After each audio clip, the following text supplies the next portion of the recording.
أعوذ بالله السميع العليم من الشيطان الرجيم بسم الله الرحمن الرحيم الحمد لله رب العالمين والعاقبة للمتقين ولا عدوان إلا على الظالمين والصلاة والسلام على عبده ورسوله محمد وعلى آله وصحبه ومن اتبعهم بإحسان إلى يوم الدين.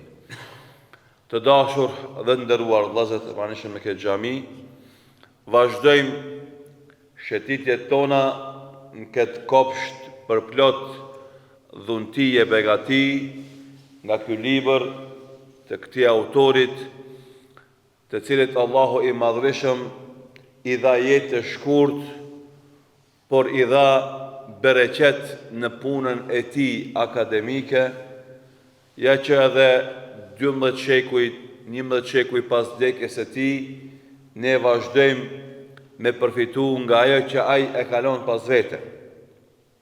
Jemi me librin Riyadus Salihin, libër i Imam Neveviut rahimahullahu taala, i cili në këtë libër ka përmbledhur ajete nga Kurani fisnik dhe hadithet e pejgamberit sallallahu alaihi wasallam, me të cilat e ndihmon besimtarin në udhëtimin e tij drejt Allahut subhanahu wa taala.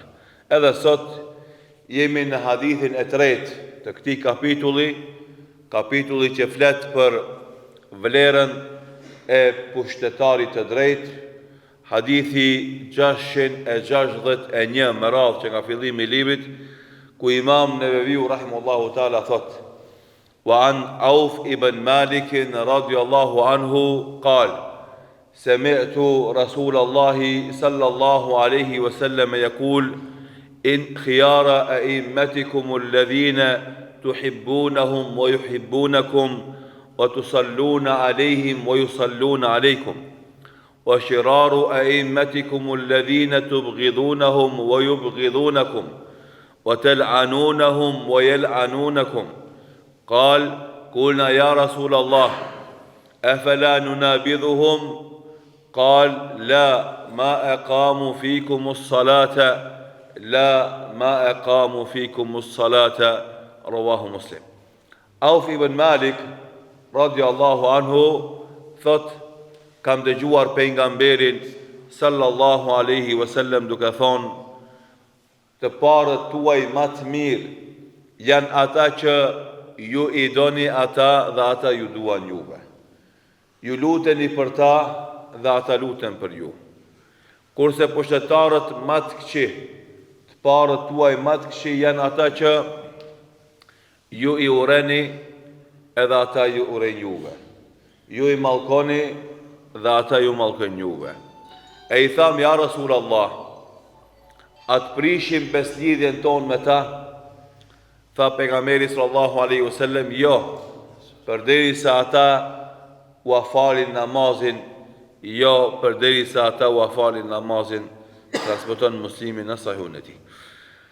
Ky hadith me porositë e veta është një shkollë e madhe e edukimit të muslimanëve në raportet e tyre me pushtetarët, kur të janë të drejtë edhe kur të janë zullumqar. Dhe mësimet e këtilla na i kemi folur në këto disa mësime që i kemi kalu, dhe erdhëm te çështja e unitetit të shoqërisë. Shoqëria muslimane duhet me i dhonë rëndësinë e duhur bashkimit të radhëve, bashkëpunimit mes vete, bashkë renditjes së detyrave, angazhimeve dhe obligimeve. Ku secili individ në atë shoqëri e kryen detyrën e vet, dhe megjithse ka mendime të ndryshme për tjetrit, këtë lloj-llojshmëri të mendimeve nuk lejon në asnjë rast me kalu dhe me u shndru në përçarje. Do të thotë ne kemi dy nivele të dallimit në mendime dhe në qëndrime. Niveli I parë është ajo që e toleron Islami, bile edhe e kultivon. Edhe niveli I dytë është ajo që e ndalon Islami dhe e kundërshton.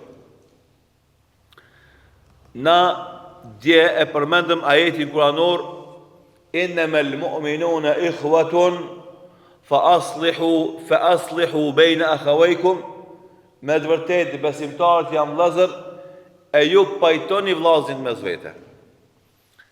Pjesa e dytë e ajetit e jep një kuptim të cilën nuk e kupton besimtari me leximin e parë të pjesës së parë të ajetit.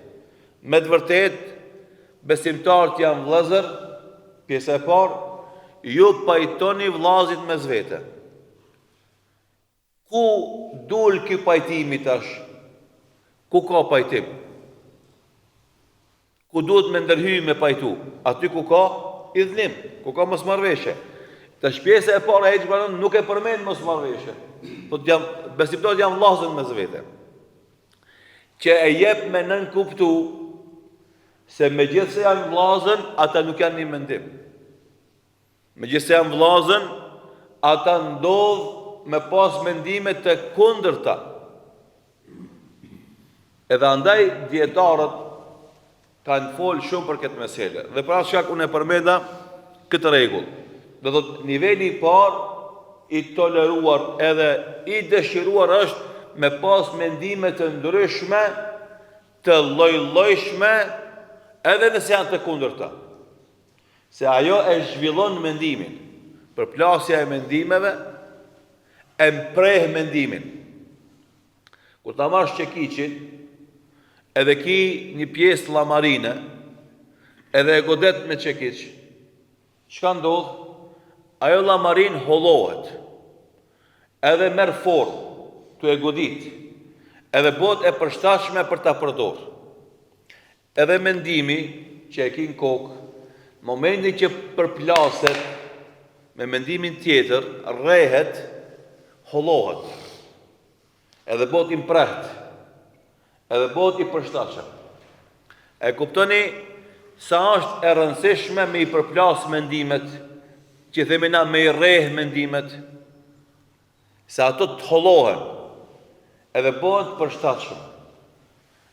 E them këtë sidomos për intelektualët, për hoxhallarët, për edhe për xhamatin, me kuptu se është e natyrshme, para se me kon e logjikshme, para se me kon e arsyeshme fetarisht, se mendimet në shoqëri duhet të rrihen mes vete, duhet përplasen mes vete.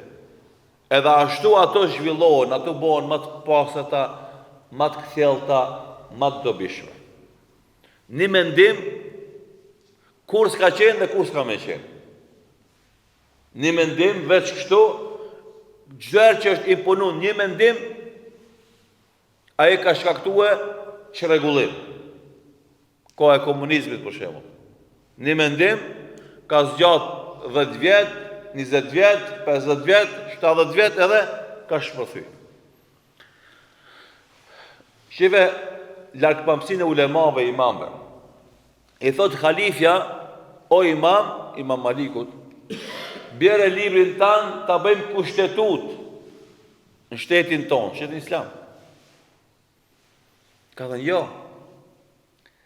Nuk mundesh me I detyru njerëzit me një mendim. Nuk mundesh me I detyru njerëzit me një mendim. Edhe andaj, për shembull, megjithse gjyqësia qada duhet me pas referencë një medheb për me gjyku se nëse aty s'ka mundësi me pas dy mendime, duhet me kon mendimi I prerë për me mirë po në fetfa që nga koha e sahabeve deri më sot, se cili hoxh, se cila xhami ka dhënë fetfat me medhebin e vet. Edhe kjo se ka dëmtuar hiç zhvillimin e jetës islame. Veç se tash po, se ignoranca është më e madhe se dituria. Andaj, nëse një hoxha jep një përgjigje ndryshe pa ti tjetrit, çuditet edhe xhamati I këtij të parit, edhe xhamati I atij të dytit, çuditë edhe pjesa e tretë e xhamatit. Edhe bëjnë si të hutu me konë. Pse se kanë kuptu këtë fakt të natyrshëm, se s'ka mundësi kejt njerëzit me pas një mendim. Edhe për me kuptu ma thjesht këtë punë, del në shtëpinë tone. Ti me fëmijët e tu, ajde s'më thanë ti me vllazrit e tu, ti me fëmijët e tu, produkti jot. Domthonë, në shumë mesela që kanë të bëjnë me shtëpinë dhe jetën e përditshme, ti thu kështu, ai thot kështu. Ti thu para, ai thot mas. Ti thu nalt, ai thot poshtë.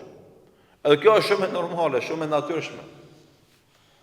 Pse se Allahu Dhu Xhelal çdo krijesë që ka kriju, edhe si kod gjenetik individual ja ka dhënë, domthonë çdo njeri është kodi gjenetik i tij është ndryshe prej tjetrit, miliarda njerëz që janë në botë, asnjë s'është njëjtë me tjetrin, po edhe mënyrën e të menduarit e ka secili ndryshe prej tjetrit.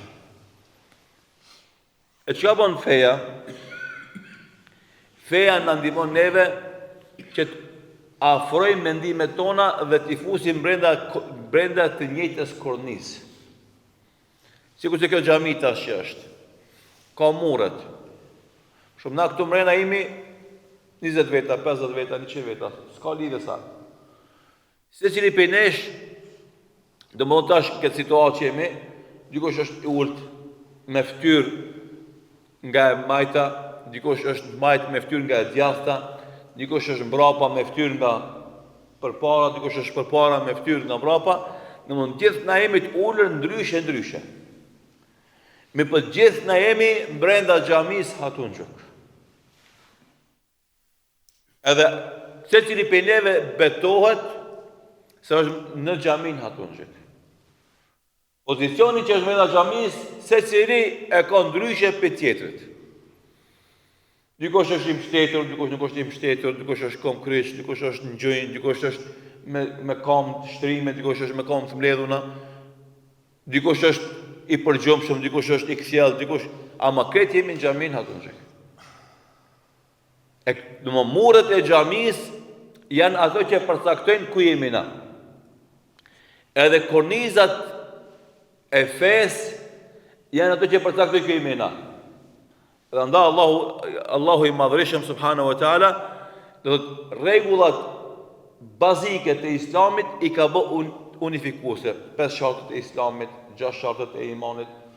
Ato domon janë unike të këtë musliman. Edhe ato janë kornizat e kuptimit të fesë. Edhe aty s'ka as me shtu, as me paksu. E pas të mbrenda tyre normalisht edhe aty ka hapësirë të mendimit, po edhe aty ka korniza që me kuptu e kornizat generale janë Kurani dhe Suneti dhe kuptimi i tyre me kuptimin e brezave të artë të Islamit që mos me lën hapësirë për një mesele me pas nimi mendime e mu hudu t'i mbrenda atyre mendimeve. Po janë kornizat e kuptimit të muslimanëve të parë që na ndihmojnë neve me na grumbllue me gjithë dallime që kena brenda një tërësie. Dhe për këtë arsye duhet me kuptue lloj-llojshmërinë e mendimeve që ekzistojnë te muslimanët dhe kundërthonjen e mendimeve që ekzistojnë te muslimanët pa leju që me kalu në përçarje. Andaj pjesa e parë e mendimeve të ndryshme që ka e natyrshme, e lejuar fetarisht edhe e kultivuar, domethënë është mirë me pas, se ajo e zhvillon mendimin. Andaj kur bisedojmë na për një temë, unë kam një mendim, ti një mendim, ai një mendim, na i rrehim mendimet dhe dalim me mendimin e 4 ose 5, i cili është më i plot se mendimi i parë dhe i dytë dhe i tretë. Andaj ulemat kanë thonë të kjo pjesë e parë të ihtilafi i tolerum ose i lavdrum, është ai i lloj-llojshmërisë, domethënë që nuk vjen kundërthonje me tjetrin, por veç e plotson një tjetrën, ose edhe pse ka kundërthonje, po është kundërthonje që e zhvillon mendimin edhe e kultivon atë dhe fitojnë për të musliman. Pjesa e tretë ose na që e dojtë në nivelin e dytë, është i ndalum atëre kur mendimi ndryshe, mendimet e ndryshme shkaktojnë përçarje në mesin e muslimanëve. Ajo është e ndaluar.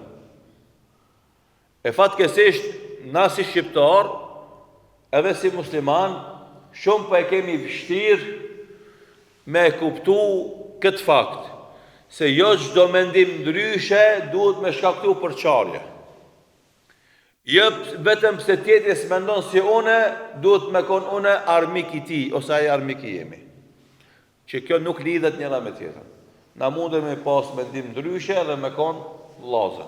Na mundet me pas mendim, do thot, ashpërt ndryshëm në debat, po kjo as pak mos me e lëviz dashnin e njërin dhe tjetrit. E kështu kanë qenë sahabët.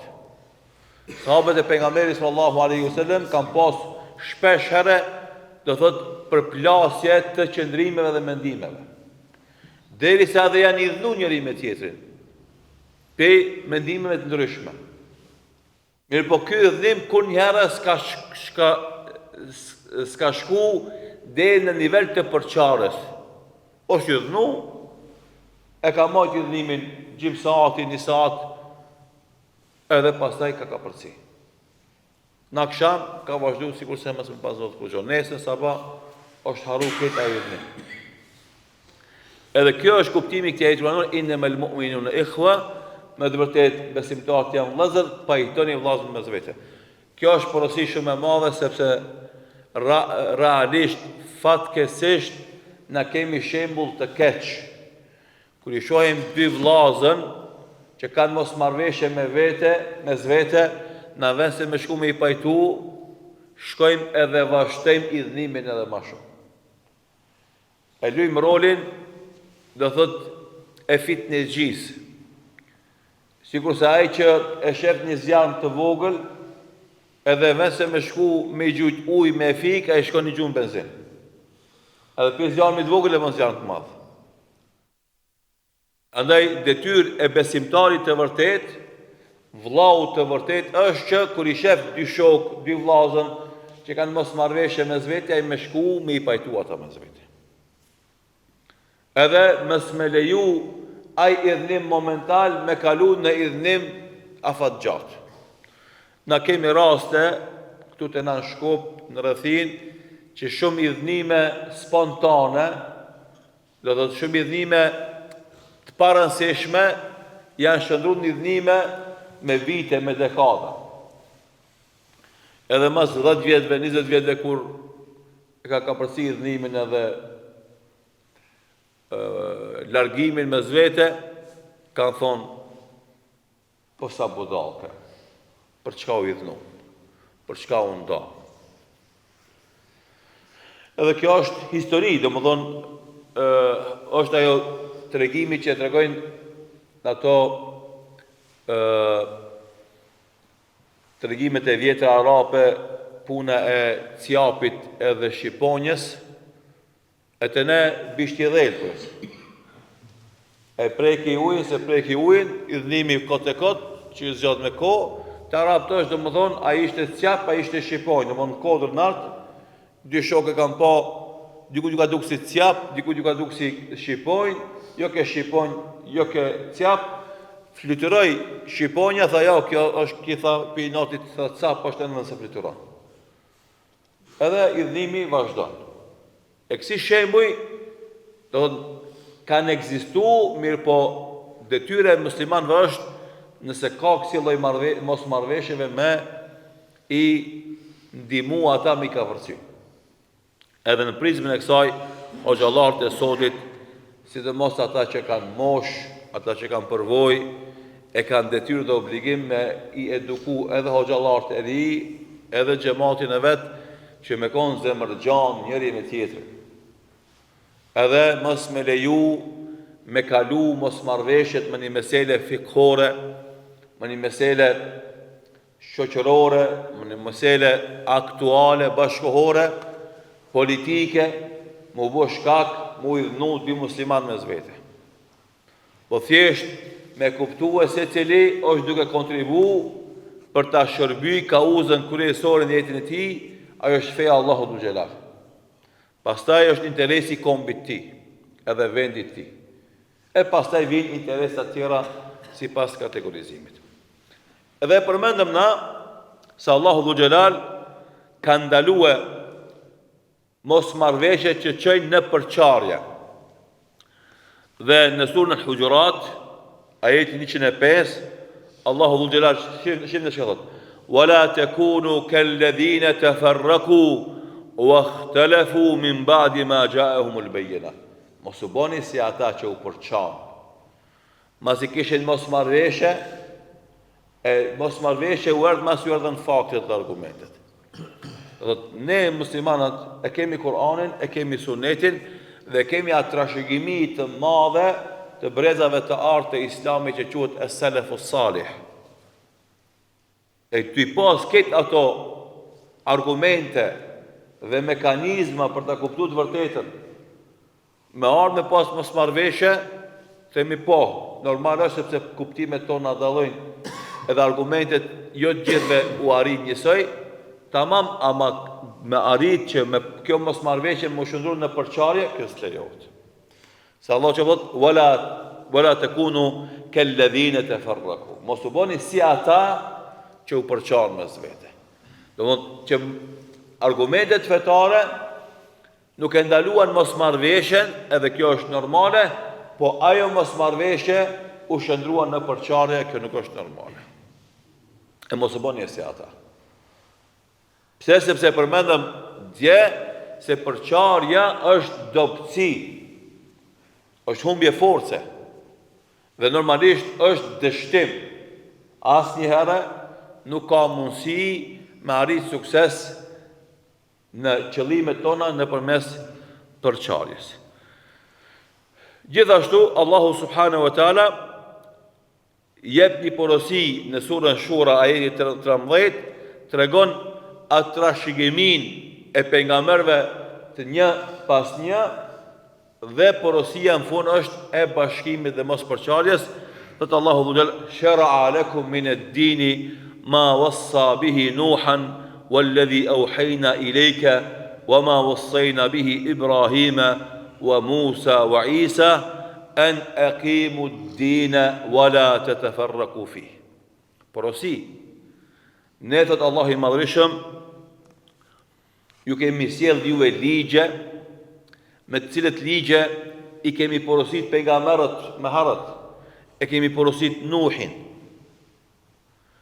atë që ta kemi shpall ty, o Muhammed, ato ligje që kemi shpall ty, o Muhammed, me to e kena porosit edhe Nuhin a.s.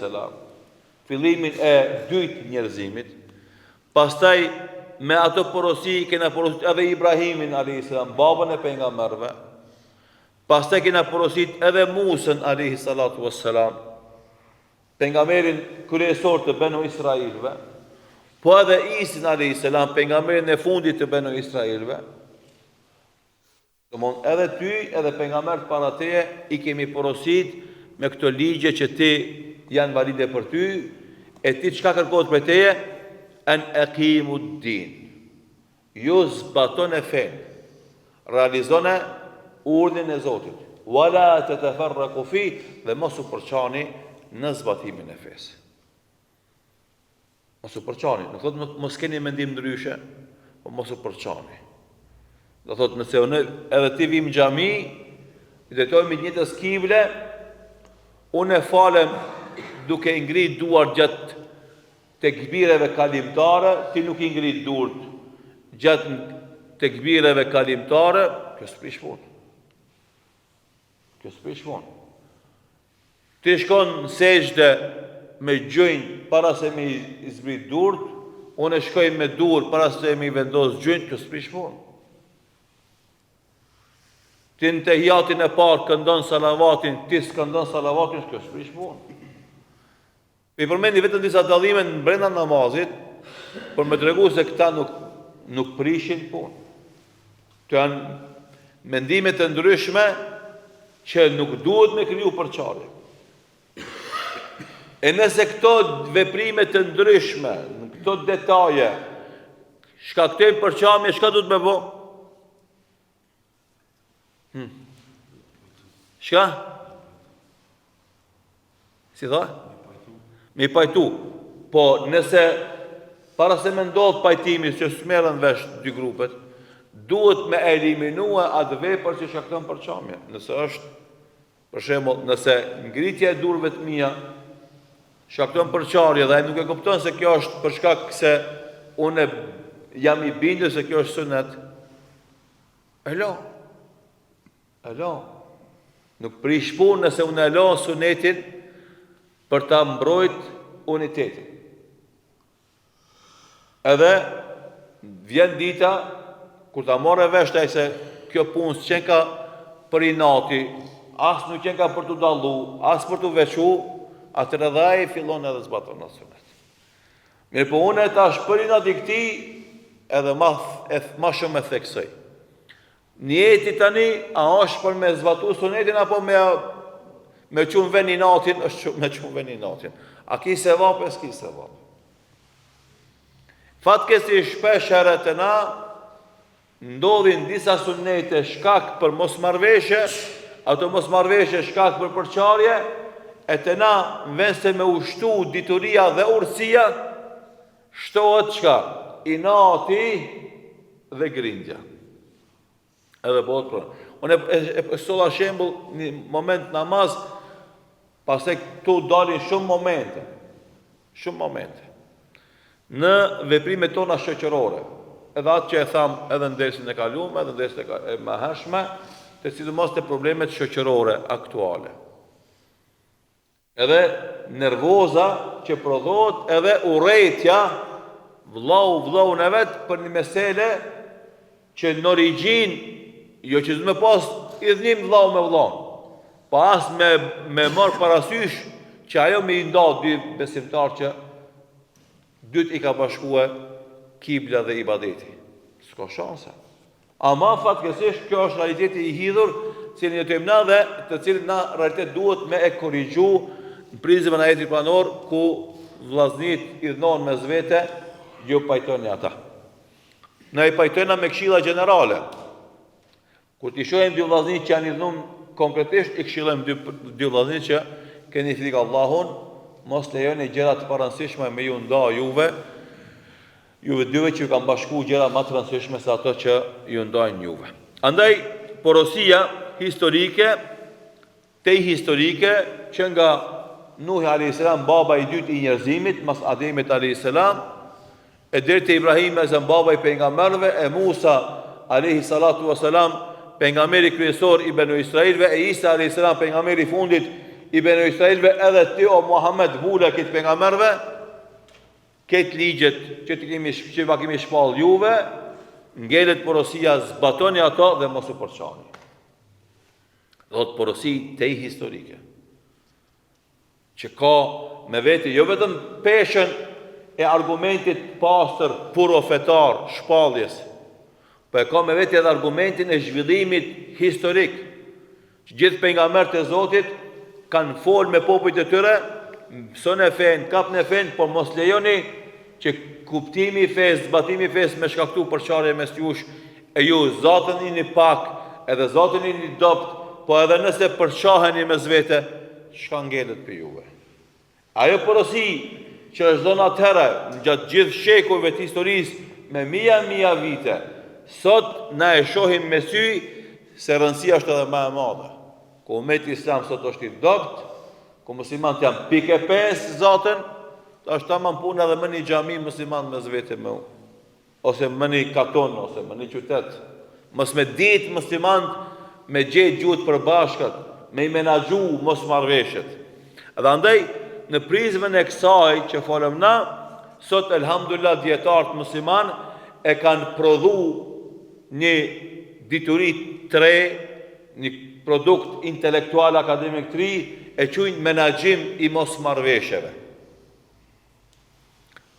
Edhe orientim i mos marrveshjeve me orientu në favor të zhvillimit të jetës islame.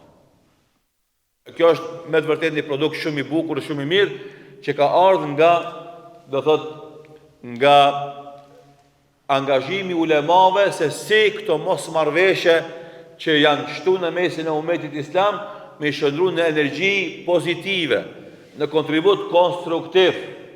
Mos me leju ata me prish këta që kemi mrinë deri tash, po me shfrytëzue. Andaj kemi libra që flasin për fikhul ikhtilaf, fikhu kuptimi mos marrveshjeve, edhe kemi libra që janë shkruar me titull fikhul i'tilaf, kuptimi i marrveshjeve. Domthon kuptimi i mos marrveshjeve, edhe kuptimi i marrveshjeve, edhe libra me titull idaratul khilaf, menaxhimi i mos marrveshjeve. Se me gjithë se vinë mendime ndryshme, si t'i orientojmë të gjitha ato drejt të njëjtit mullin, që në fund këtë ajo energji mu shfrytëzu për me apo hajrin këtë banorët ati vendit. Kaq patëm kohë sot me vazhdu me këto ajete, në kanë met edhe hadithet e pejgamberit sallallahu alaihi wasallam që flasin për rëndësinë e bashkëpunimit dhe afrimit edhe mos porçarjes. Ato inshallah tëra vazhdojmë në dersën e ardhshëm, duke lutur Allahun e madhërisht në jap dije të dobishme dhe vepra të mira, në jap sinqeritet në fjalë dhe vepra, dhe ashtu si ne ka bashkuar në këtë xhami për të mësuar këto hadithe të pejgamberit sallallahu alaihi wasallam. Allahu i madhërisht na bashkoft me Muhammedin sallallahu alaihi wasallam në xhenet el-Firdaus. Wallahu ta'ala a'lam. Sallallahu ala Muhammedin wa akhiru da'wana alhamdulillahi rabbil alamin.